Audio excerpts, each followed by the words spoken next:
Today we'll take a look at some of the concepts which are important for you to understand the status of English as a world language. Some of these concepts have always been central to English language teaching, irrespective of the context in which learning or teaching takes place. But we'll look at these concepts in their new context of world Englishes. Whenever a person comes to the task of learning a language, a distinction is made between learning a language as a first language or a mother tongue and learning it as a foreign language. And because of this distinction, whether a person learns a language as a first language or a foreign language, a distinction is made between native speakers and non-native speakers. Non-native speakers would be all those who do not use the language they are learning as a mother tongue or a first language or a home language as they call it. So they learn this language not from home, not from birth, but they learn it in a teaching learning kind of situation, maybe in a classroom or some other teaching learning situation.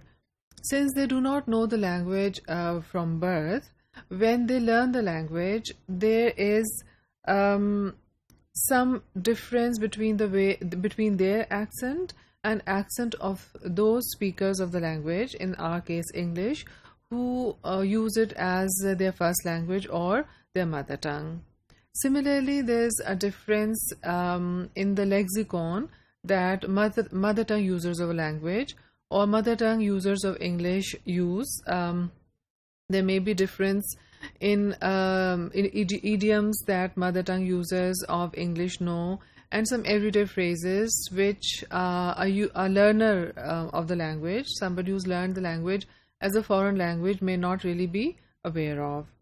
So there's this difference in the accent, particularly in the accent and lexicon of a second or foreign language learner of English or any other language.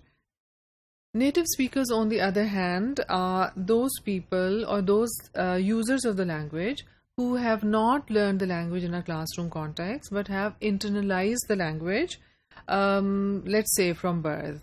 Because they are born into a family who uses English, they know it without learning it. So they have internalized the language.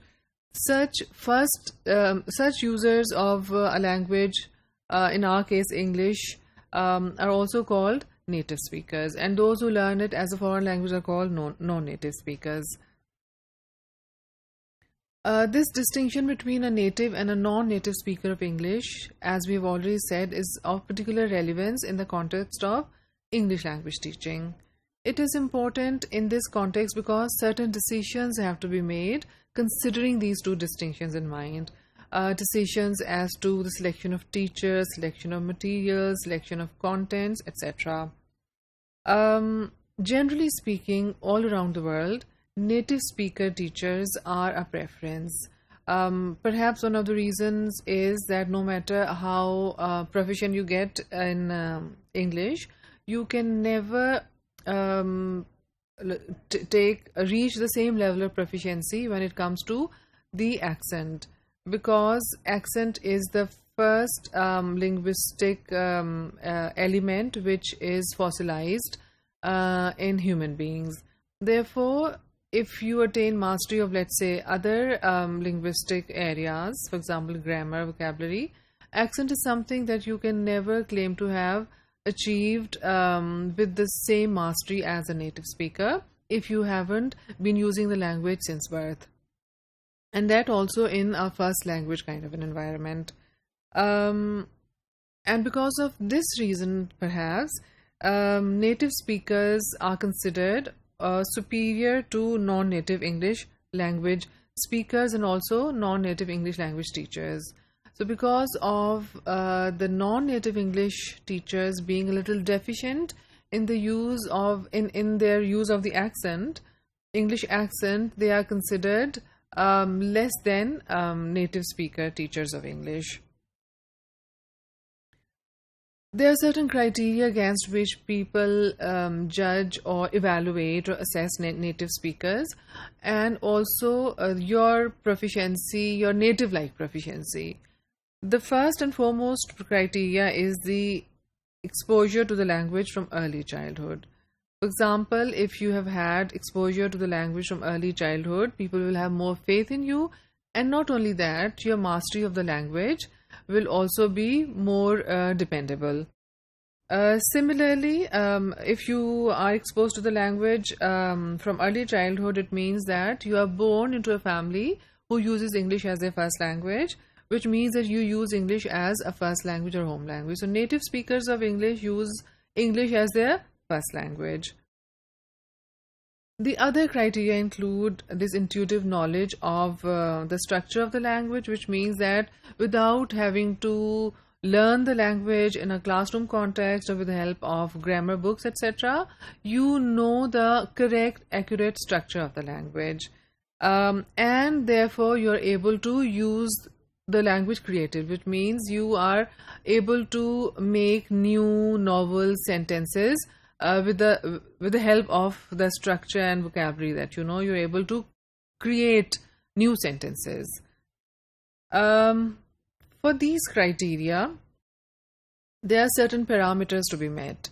For example, a non-native speaker of English can attain mastery in the grammar, can attain flawless grammar. However, there are certain parameters within which this kind of learning can take place, or there are certain, let's say, factors on which this kind of development of the second language depends. These criteria include contact with other people. So if a person is learning a language, let's say in a classroom context, but never gets a chance to use the language with the native speakers or with other people, he probably or she probably will never be able to attain a very high degree of proficiency. Similarly, they need to have opportunities for active use of the language, which means they do not only have to be in a context where a lot of English is being used around them, they also need opportunities for using the language themselves, which means producing output with the help of English. And also a very important factor is the other's attitude towards their use of the language. For example, whether people make fun of them when they use the language, whether they appreciate their mastery of the language. Because if they are not appreciated or if they are made fun of, this will not give them enough confidence. And confidence is again one of the criterion for native speaking and use of English as a native language or attaining native-like proficiency. So because of these reasons, perhaps non-native speakers do not attain the same degree of proficiency as native speakers of English.